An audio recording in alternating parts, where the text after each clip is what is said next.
Hey guys, quick intro for this video. All this video is me showing you trying to put the, pretty much finishing up this 383, showing you the little tricks that might help you and little things you should absolutely check.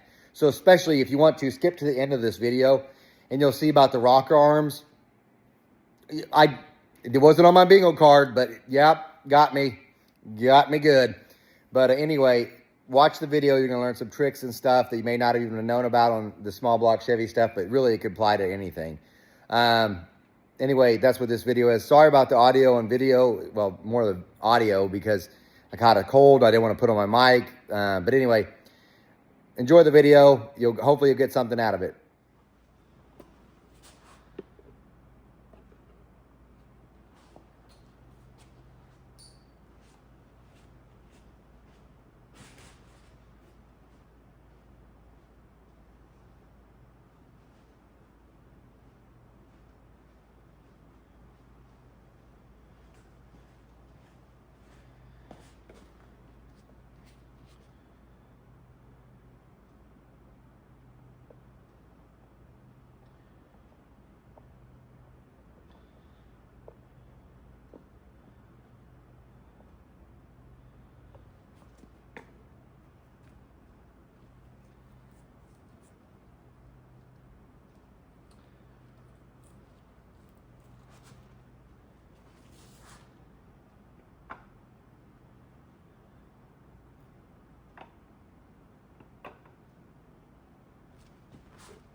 I ain't good.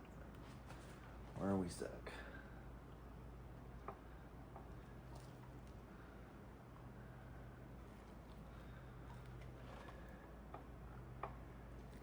you're kidding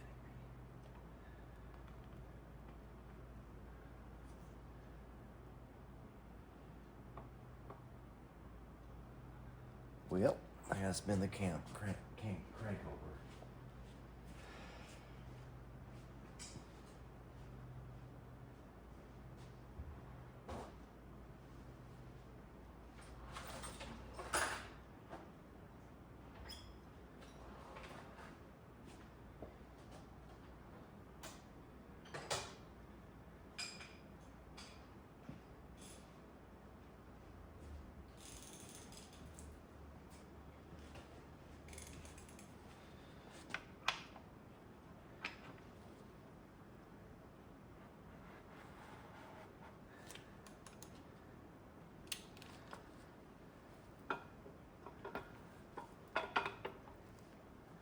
Has me a little worried, but what that was is it was hitting on the main journal, which is way thicker than the actual lobes. So usually why you put the cam in first, but the short block was already assembled.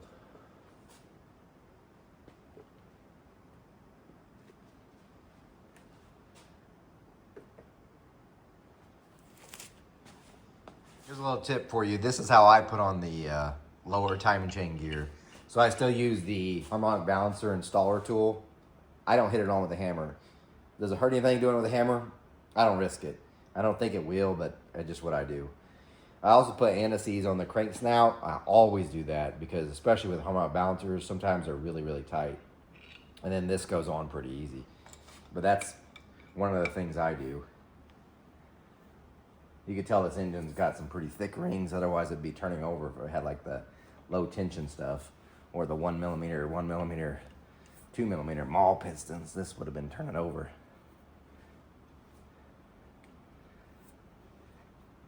Now I got it. So now I can start degreening the cam and make sure everything is good to go there. Let me show you these real quick. So one of the things before I degree in the cam you really need to check, especially on a hydraulic roller lifter, it doesn't matter the brand. So this is irrelevant. These are Comp Evolutions. But this is a problem with a lot of people. This right here, this section of the lifter is the oil band. So oil will go through the passages all the way on a small block Chevy. It'll go around this lifter and onto the next one. And that's how it works. If you could tell from this Comp one, this is a little bit different. It's got this little groove here, and that oil feeds all the way up through this push rod cup, and then through your push rod rock arms and all that stuff. This one, I'm not entirely certain, but it probably feeds the axle bearing, but I haven't seen a cutaway to see where that is, but that's probably what the case is. Anyway, or it could be an exit, which is also likely to oil the roller here. This one for sure, I know where that's going, but there could also be a passage that leads through here. However, that's not really what this is about. One of the things you need to check no matter what your lifter brand is this band, if it's coming out of the lifter bore. So that lifter bore is right here. If you see this part of your lifter sticking out at full lift, you have a problem and it has to be adjusted. Consequently, I probably said that way wrong and I know I did, is also check if it's coming out the bottom.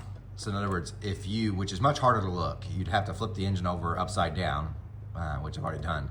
But well, in this case, they have cut out, so it's easier to see anyway. But you can flip your engine over backwards and see if you can see the bottom part. So it's on its base circle all the way down. Do you see this part sticking out? And if you do, you gotta change something. It's just not gonna work. You might have to get a different lifter or something else is incorrect, maybe with the cam as far as the base circle, whatnot. But you cannot have these sticking out. And the reason why is that's full pressurized. If this oil band sticks out, all that oil bleeds pressure is just gonna bleed out that band right across here. And you're gonna lose oil pressure through the whole system because that's essentially a leak. So you have to make sure it's not coming out the top or the bottom, no matter the lifter brand. Let's degree in the cam. So the first thing is I got all this set up on. This is a special tool that just holds the degree wheel. Got a pointer, it's just a coat hanger. It doesn't really matter. It doesn't matter, by the way, if you're a small block Chevy, LS, big block Chevy, small block Ford, they all degree the same way. The only difference is your number one might be at a different spot. So for instance, a Ford's number one's actually over here. But anyway, get the number one cylinder. And first thing I do is get top dead center. I got a little piston stop here. You can make gun, you ain't gotta buy an expensive one. This is kind of loose because I gotta make sure I get it closer to the center. So I'm gonna bring the piston up until I'm closer to it. 564 strings, these are stiff and shit. And we're pretty close right there. What I'm trying to do is get it towards the center and then I'm gonna tighten it down. Now it won't move. Now what I'm gonna do is I'm gonna turn it until it touches that stop. Boom, it's topped. Now we get a dick with this wheel. So what we're gonna do is, I'm gonna straighten this wire up just a little bit, get it more parallel, there we go. You're gonna loosen this off and you're gonna move it to 0. And you're gonna tighten it back. Make sure you don't over tighten it because otherwise it'll turn. Anyway, so now that we've got that, double checking my 0, yep. Now we're gonna turn the engine the opposite way until it comes back to that piston stop again. Which hopefully I've done the right thing. I have not. Ugh. Hopefully the pin's still in it. Yep, there we go. Sorry about that.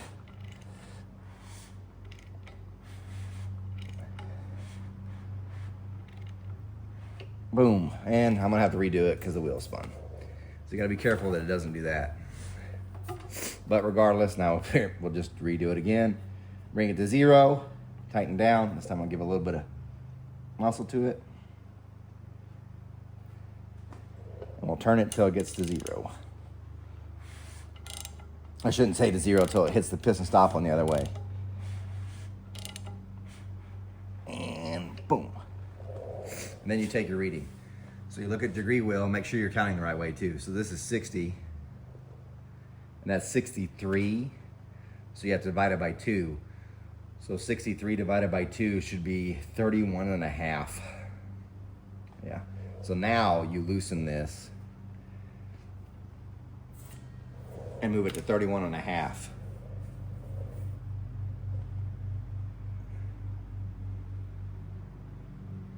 And then you tighten up.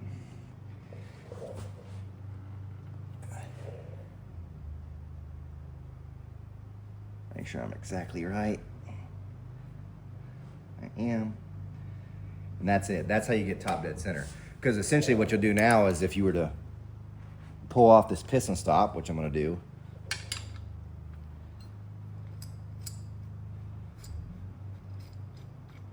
And like I said, this is cheap. It's just a bolt through, a piece of metal. That's it. You can make it yourself. But if you were to turn it now, when it gets to 0, you should be at true top dead center on your pointer. Which is hard because these rings are stiff. I'm gonna measure how much foot-pounds of torque it takes to turn this. But well, anyway, you get the idea. I'm gonna have to get a breaker bar. This engine is stiff. And that's 0. And that's where you'd be at top. So then you can actually, so before we go on, we can measure how deep the piston is to the deck. So the top dead center distance from the top of the piston to the deck. So we can get our height there, which should be 5 in a hole because they did this already. But we'll just kind of confirm that and go from there. And then we can start degreeing the cam in more. So here's how you check your deck to piston. As a warning, you should probably turn this to 0, but as you can tell, my dial gauge is frozen, so I didn't care. As long as I know what number it's at 60.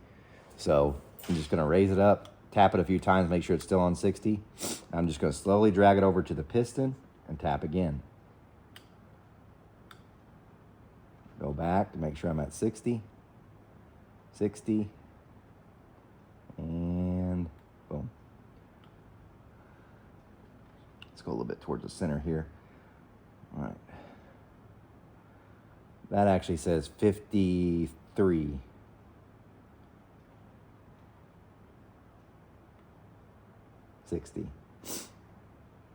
Well, you know what? We'll just play with this a little bit too. By the way, you can use this to get top dead center. Let's see if it goes up any. Other way, other way. Nope, that was it. That was a true 0, as you could tell. Let me get back to that. Yep. So it looks like 50, yeah, 53. And this was 60. So 7 thousandths down in the hole. So I think they were aiming for 5. They just missed it by a little bit. Not a big deal. So 7 thousandths in the hole. Does this have anything to do with degreeing the cam? Absolutely not. Except for you have to have a minimum piston to head of 39 thousandths. You can go a little bit less if you're really brave, but 39 I think is about it. So on this deal, since there's 7, if we did a 39 thousandths gasket, we'd have 46. I'm doing a 40 thousandth gasket, so I'm gonna have 47. So I like to kept it around 41, but it is what it is. That's fine. This gives me more in case I ever have to have it rebuild. So now we can degree a cam. So let me set up the mechanics of this. Okay, let me show you my contraption. I got this from Proform like many years ago. I'm not sure if they even sell it. But as you can tell, I actually have a solid lifter down in the block and it's just sitting on the flat part. This lifter has a 180 offset, so it gives more of a flat region. I just use it for mock-up. Make sure you put it on the intake side because we're degree on the intake side. And this is how it goes. It just screws right in. I have it zeroed out so you can see. But anyway, as long as this doesn't move, which I've got it tight, so that should be good. We have a relation to top dead center because that degree wheel is like top dead center. Here's the cam card at the top. Let me sit down here. At the top here, it says it should be 110.6. You can call it 111 lobe separation. But it looks like he wants it installed at a 107. So we'll see what it comes at. Right now, by the way, it's 0. So this has 9 keyways. It's on the dot to dot one, I guess you could call it. So we'll roll it up. We'll see how much total lobe lift it should have. I'm looking on here to see how much it says. It should be 371. We'll see what it comes up with.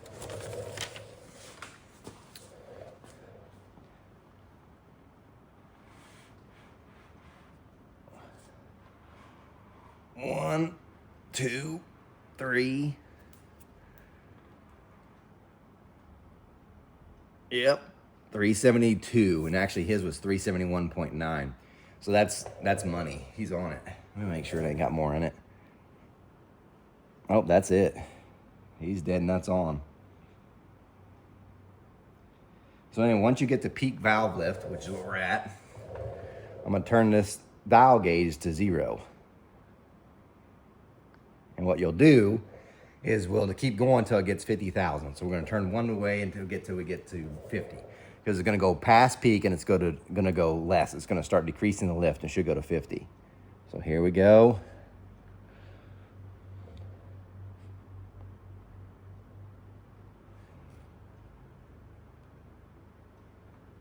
I'm gonna have to do this several times probably because this thing is stiff. I know it's not tight like there was something wrong. It's just 5/64 rings. Cylinders are somewhat dry. There. We need to write down this measurement. Now, this can get you into a world of problems. Let's scoot this back. If you don't count it right. So it looks like if you look at 150, oh, it should be like 151, but you're counting wrong. It goes from 140 this way, so it's actually 149. I need to write that number down. So I'm gonna do that real quick. 149, I need to grab my pen. I know you love long delays.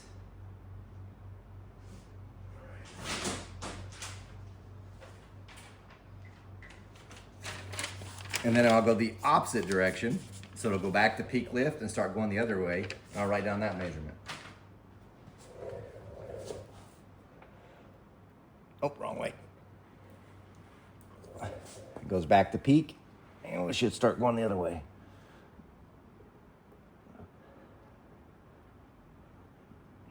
Oh man, too far.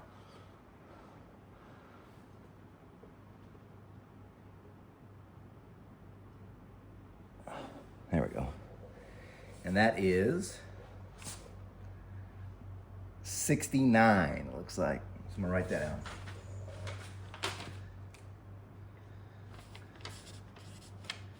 So there's our two measurements. We're gonna add them together. That's an 8, so it's 18. 10, 11, so that's 1. 1. 218, we take 218. Divided by 2, it's gonna be 109.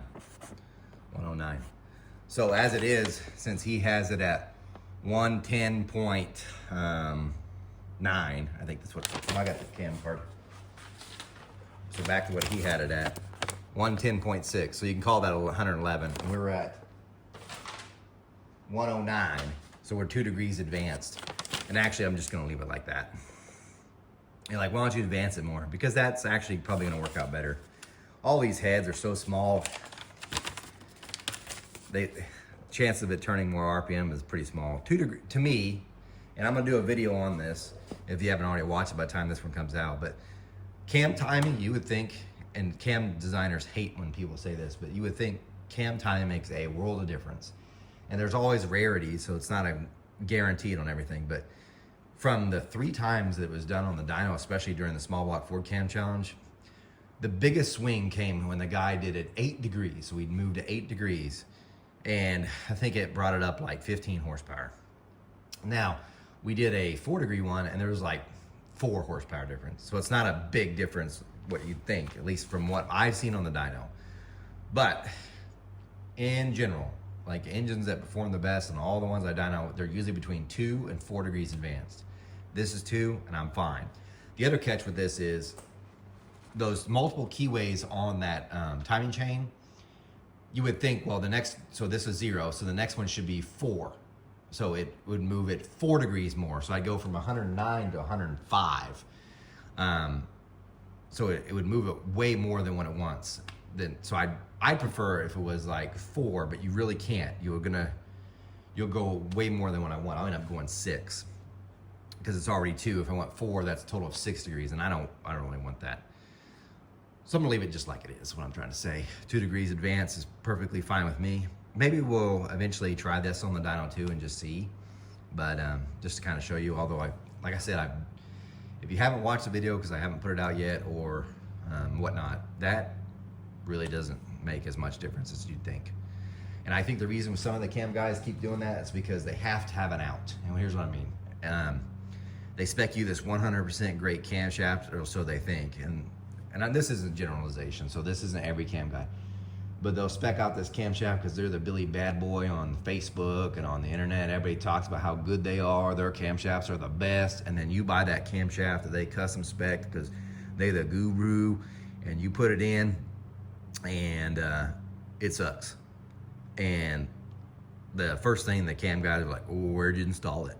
Because they have, I think it's because they need an out. Even if you're like, look, I had degreed it in and it didn't make any difference.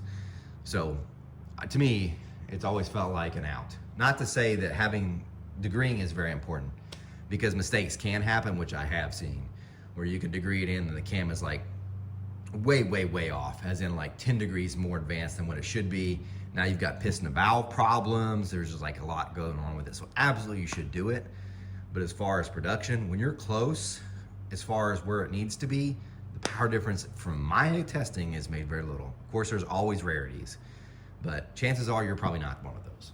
Anyway, now what I'm gonna do is I'm gonna take all this off and I'm gonna put thread locker on those bolts and torque those in, and then button the rest of this up, and I'll show you that. Something else I probably should show you. So I didn't do this. I didn't show this on camera anyway. Behind here is a Torrington bearing. That's a roller bearing that's behind this, because this timing chain makes contact with the block. You don't necessarily have to have it, but I highly recommend it, because there's oil always back there that's splashing, and that gear will run, this gear, which is billet, it will try to make contact with the back part, and this is harder than the cast iron and will eventually wear. To prevent that, usually we put a Torrington bearing that's behind there. The big thing is make sure you oil it, because on initial fire up, it's gonna be a while before it probably gets oiled like it should be. So there's a thing. This is the next thing I want to show you. These are ARP cam bolts. They're tight, but they're not permanently in. I may not get to use them, and I'm gonna tell you why. The cover that I'm using is from Cloy's, and this is what sits in the center, all right? This is a roller cam button, and what it does on a roller camshaft, it's always trying to go forward or back. We need to keep it in position. So the way you could do it, obviously, is you can have a button put right in. You can put a button here and have the cover that stops it from movement.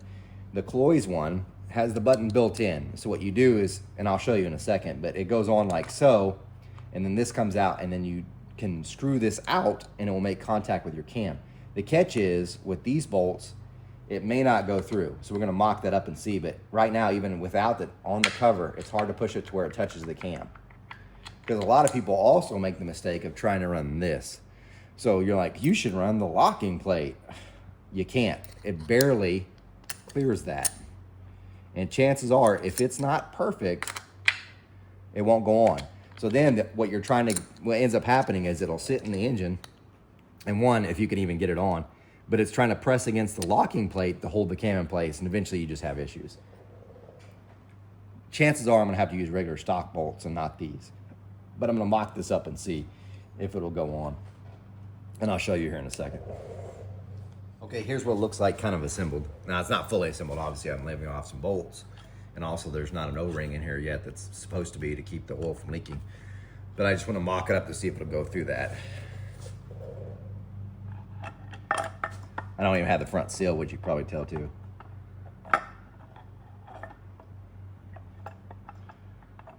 Yeah, see, it's trying to right now make problems trying to get it to go through that deal. You might say, why don't you take off your pointer? Because once I put the pointer in for the harmonic balancer, I like for that to stay in place, which I'll show later too. Yeah, let's try this. I'm gonna set the cover on, then put this plate on. Maybe that'll help.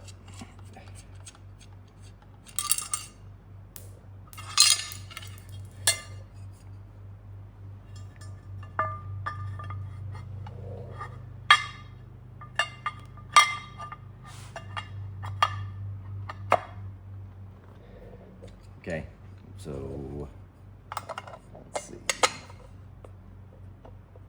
That's what I figured. As you can tell, I can't even get it to go through. There's dowels that hold the other piece, but not this piece. And like I said, you might think it's gonna go through, and it ain't going through.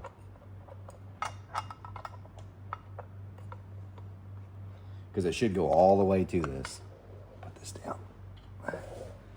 I'll keep digging with it and I'll let you know when I find out, but I doubt it. I bet you I gotta go to stock bolts. Yeah, those bolts won't work. It's hitting this. So, gotta go with the stock ones. Okay, now I got the new stock bolts in there. We'll take another stab at this and see what happens.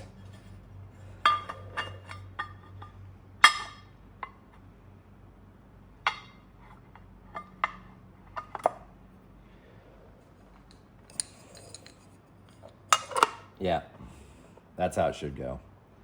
And it's all the way down. Another thing I need to point out with this, and this is a huge thing if you buy these covers from Cloy's. This is a big thing. The spot you need to pay attention for, so let me pull this out anyway. One, always mock up stuff before you ever put any silicone, period. Period.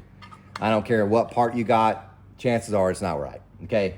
So mock up first, and then put silicone after you know it's gonna work. But typically on the Cloy's cover, this is actually an exception. 99% of the time I have this problem. It's here. This entire bead here, see how thick that is? What typically happens is I'll go to put it on, and this part right here will make contact with the main cap. So it ends up not sealing because it will, like this can go all the way back and I can put a feeler gauge through there.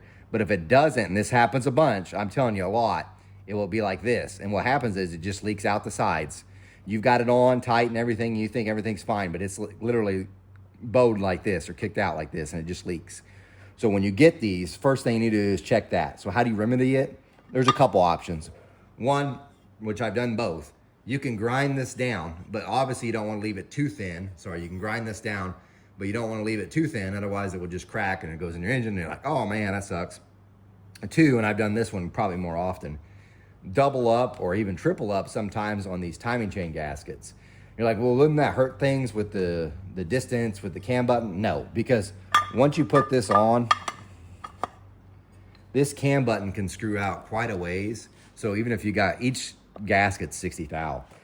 So grind a little gaskets and then you're out far enough where won't touch the main cap. We don't have to worry about leaks. And boom, this could go in. You could screw it, still is gonna make contact with the cam and everything's golden. This is actually the exception, which is weird because this is a Chinese block.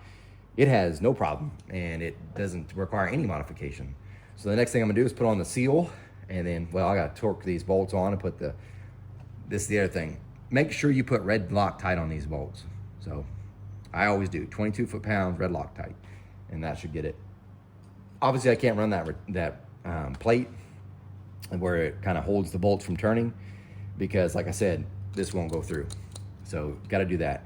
Other thing is make sure after you get this on, before you ever final this, make sure you lube this entire bearing here. I've done it where I was like, no, it's fine. And it was not fine. This takes some assembly lube because it squeaked right off and it tore it up. So yeah, it was a mistake on my part and learn a lesson. So make sure you lube that before you put it on permanently. Okay, you can see I put silicone around here just because I wanted it to seal. I don't know that it ever leaks anyway, but I just safety. But I'm gonna show you how to adjust this cam button. So take a flat blade screwdriver. There's two marks here for it to go into. It sits like that. You back it all the way back out. So press left. Then you turn till it stops. And then you just barely back it off. And then you tighten down this screw over that and it locks in place. That's it. I usually use Loctite on this though. And don't over tighten it though.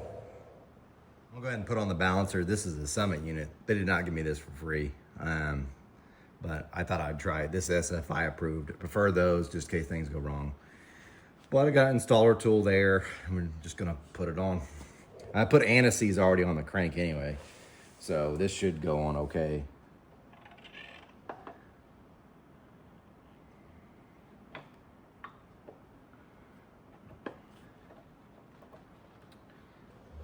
Gotta start there. You have to have a washer, a bearing, then a washer, then the nut.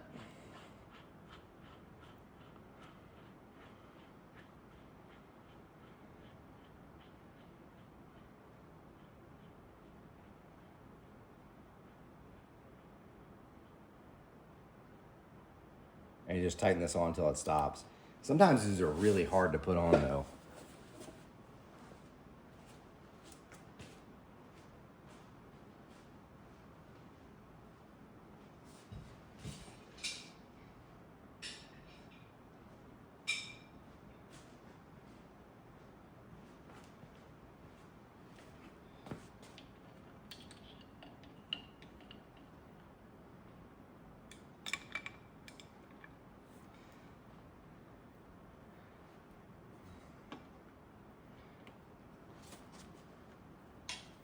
So far it's going on okay.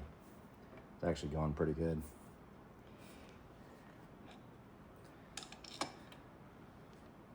If it starts fighting you, back it off and see if you don't have a burr, because that can happen, or the woodruff keys come out of place. Had that happen before too. That's a fun time.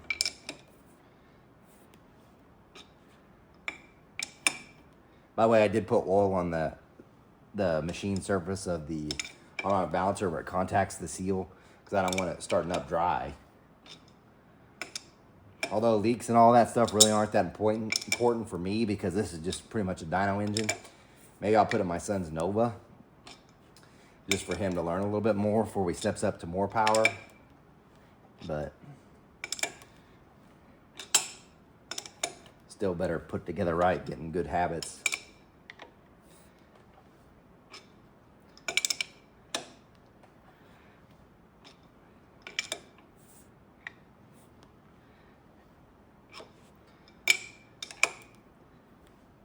Getting close now.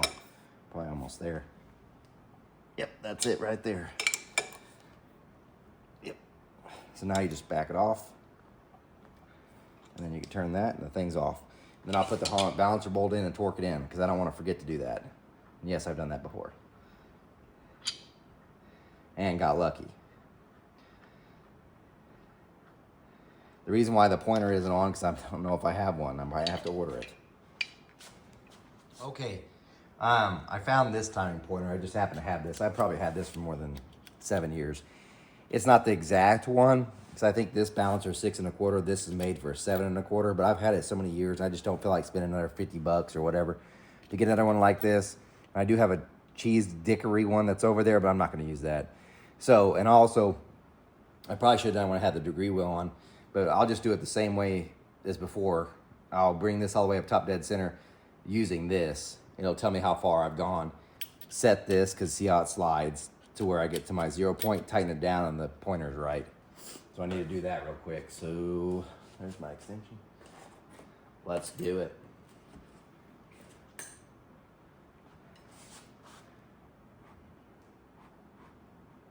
All right, switching out this.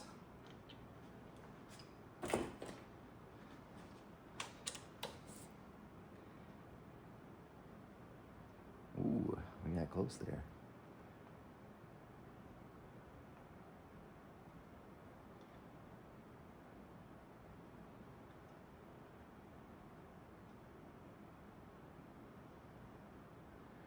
Make sure that's right. It looks like 50. Yep, that's it. And then we just move it to 0. Tighten her down, and I've got it. You need to be, whenever you do this, by the way, I'll move my camera so I can do it, the same way you would shine your timing light on it. So I'll be up here. So it should look like that. You guys can't see it, but I can. Because this is the view you'll see whenever I'm shining my timing light down. So I don't want to stand up there, because that looks different from here. But that's exactly how I should be when I'm on the timing light. Give a little ugga-dugga on it. Not too much, even though this is billet aluminum.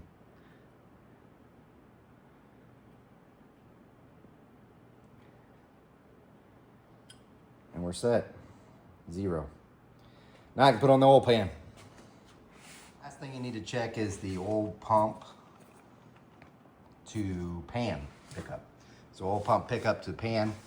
You have to make sure it's right. So I got the gasket sitting on there so I can get it right. Just give it a good push down. As you can tell, I got 3 pieces of modeling clay in there. That should be good. Pull it back up. And wow, that did not make contact. These are already welded on too. Huh. Make sure I didn't mess something up here. Try again. I've already got the foot push rod link checked, but one of the last things I like to do, or should have done this a little bit earlier, was actually make sure to check the piston to valve clearance. And honestly, you should do this in the mock-up phase before you're farther down. But as mild, I mean, this cam's still got some link to it, but just for the way things are, I highly doubt we'll have any problems. But here's how I do it. You can use modeling clay, and you really should use modeling clay for radial valve clearance. So you have a valve, and you have to have the pocket has to be wider. Otherwise, from the movement in the guide, it can hit the side of the valve pocket, and you've got issues. Again, unlikely for this scenario anyway. But because it's a 1/900 valve, and these are usually cut to like a 205 or 208 valve, and then the exhaust is 160, which is what they're all cut to. But anyway, here's how I do it. I use this to check the depth. So the exhaust should be 100, that minimum, and the intake should be 80. So what I do is, luckily for the balancer, it has the degree marks on it. I'm gonna start at 12, which I've got it on there, and I've got my dial gauge here. This is the deal I use to set up my flow bench to open the valve. But you put it on there, I set it to 0, and now it's at 10 degrees, and we see how much it'll move, and it should be more than 100. And it's well more than 100, so way more than 100. We're almost 200,000, that's 190. So we're way fine. Did not get that back the right way, so we'll double check. Make sure I wasn't actually doing something stupid. That's why. Oh, it's trying to roll off. Pause for a second to reset. Tip number 3, what was happening is that you can see the big part of this was trying to hit, it wouldn't go down so far, and this pivot here would touch my deal and stop it. So now I have it set up correctly. Anyway, this is much easier with me holding the camera set down, but we'll go slow. That's 100, so way more than what we need. And we're stopping at looks like 175. Yep, back to 0, 175. So we got plenty on the exhaust on that 12, but let's just go, because usually you go 10. I usually just start a little bit before that, so I'm sorry if you can't get that exact. And that right there is 10. Obviously things changed here, so move this back to 0. Check again. 170. So it's going down, so we're going to check at 8. Ooh, that's too far. There we go. Reset this. 168.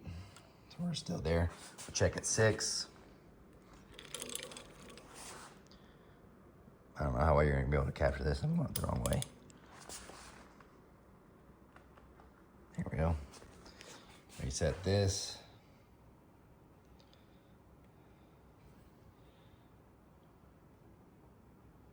We're at 160 or 172 now. So the lowest spot was 168, and that was at 8.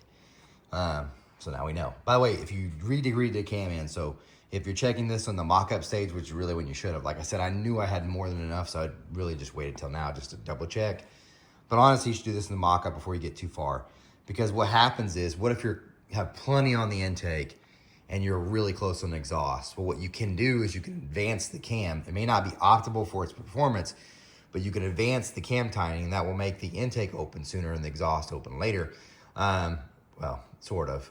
But what it does is, if you advance the cam, the intake will lose clearance, the exhaust will gain clearance. So let's say you're at a 90 on exhaust, but you really need 100, but you've got like 120 on an intake. If you advance it, say 8 degrees, you will gain like 8, this is generic, you'll gain 8 thousandths on the intake. So now you're 98, so, or on the exhaust. So now you're at 98, which is 2,000 from perfect or what it should be, and you'll run fine.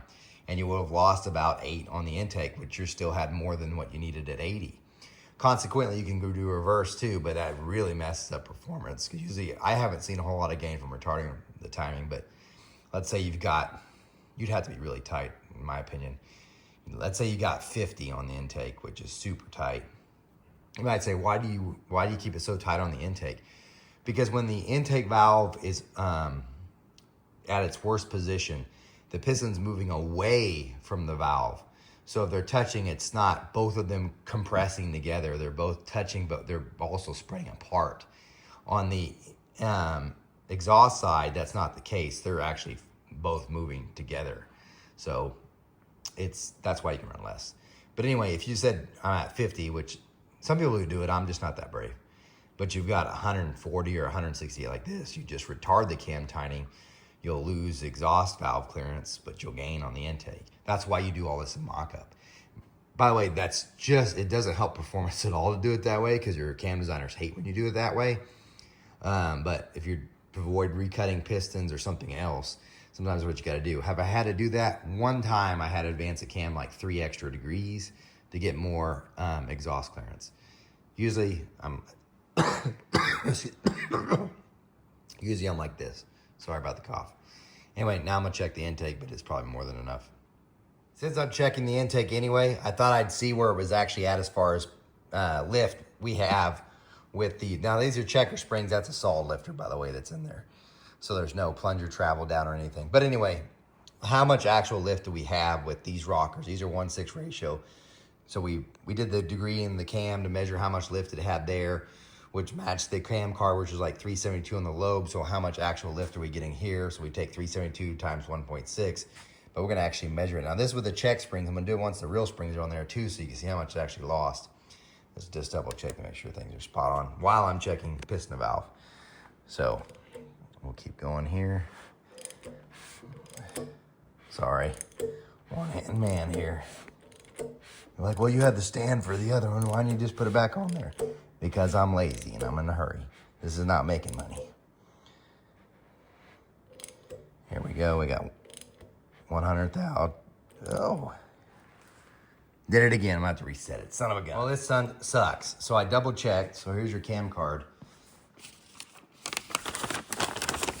And we measured the lobe already. That's at 371.9 on intake. We measured 372, which is really, really close, right?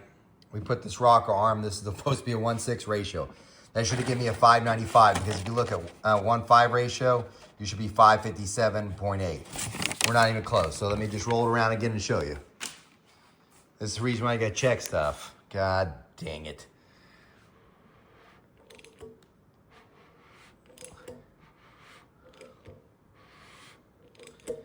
And 1, 2, 3, 4, 5, and we're stopping there. Ain't going any further. It's going down now. So we're at 530, 535 lift. 535 lift from a 1/6 ratio rocker from comp 1.6. It's not even close. It's not even 1.5. And this is just check springs. Didn't even a real spring on there. Dang it. Makes me so angry too because I'm like, I already had this, was going to put this thing together. I'm probably going to run it like it is. I already bought these rockers. They were probably one of the cheaper ones for full roller. Got that.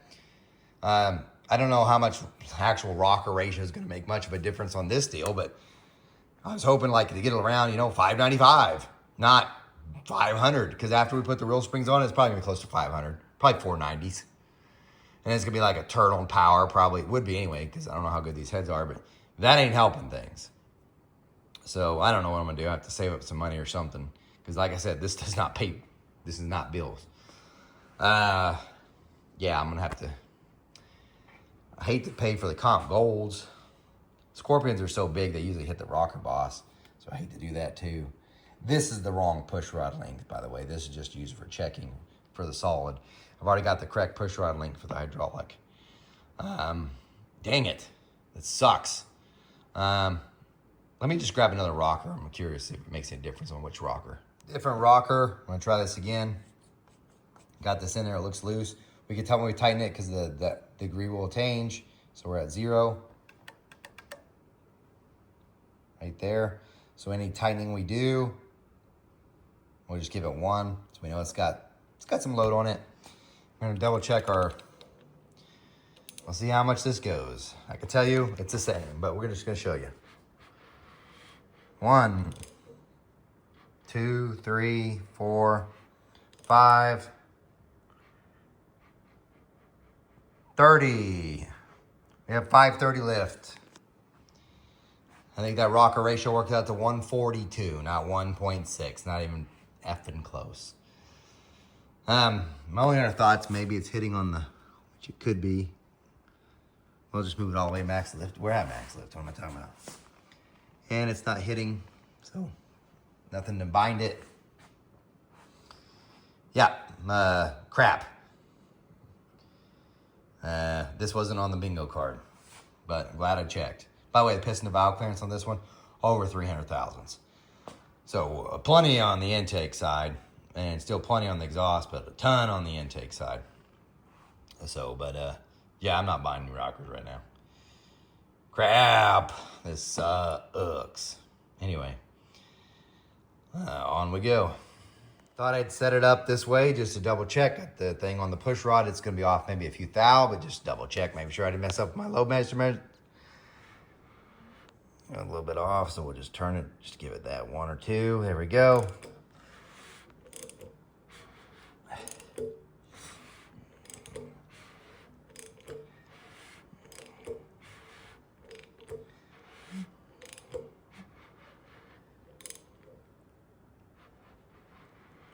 One, 2, 3,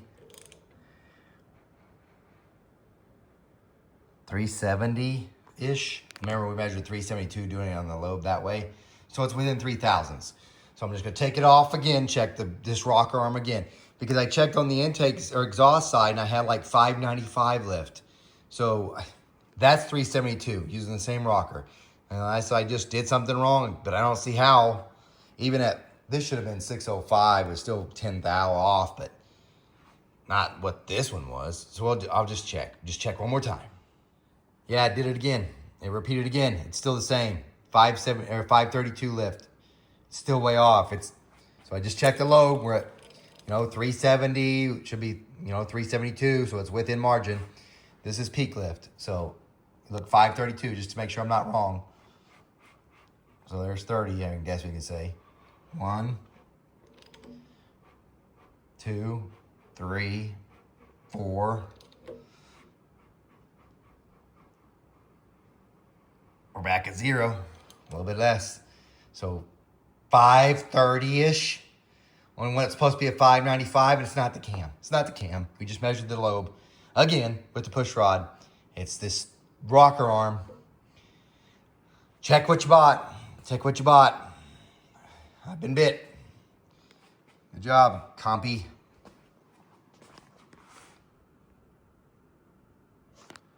One 6, not even close. Nope. 141. Is what it is. I don't have money for more rockers. This is what it's going to be for now. I guess we can test on the dyno with a different set of rockers. And so that's the thing too. You do rocker tests on the dyno and people are like, wow, that rocker made so much more power. How do you know it wasn't the roller? Or like we always like, was it the roller here that gave it more power? Or the roller on the tip that gave it more power? What if the whole time it was the rocker ratio because the rockers aren't the same? That's a pretty big difference. Again, on this head, it flatten lines at 500. So pretty much at 450 lift, it flows the same at 500 lift and at 550. And at 600 too. On the intake side, it keeps gaining on the exhaust, thank God. But point I'm trying to make is I don't know that the rocker arm's gonna make that much of a difference in power for this head, but probably should test that. Just sucks. Anyway, check everything. This is where I'm going to leave off on the video, and you have to excuse me, I got a cold during some of it, so I didn't probably sound the best and not the best video coverage, I know, but just trying to get some things. This is the last thing that another problem that just happens. You got to literally check every little thing when you put together an engine. So because this engine is going to have multiple heads swapped on it, I went with head studs, which makes sense, right? Head bolts would have been the better way to go because this introduced another problem. So let me show you. It looks like everything's fine. If you look where the head stud comes through,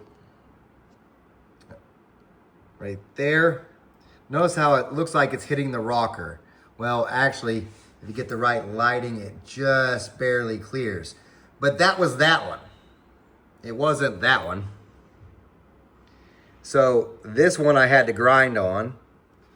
That one I had to grind on right for sure there. This one's been ground on, you can kind of see. And this was by far the worst one. And that one also had to be ground on. Now, looking at the light, looks like they're touching right now. You're like, that's where you lost your lift. No. Whenever I was checking lift, by the way, I only had one, and it was that one, which was way not near a single rocker.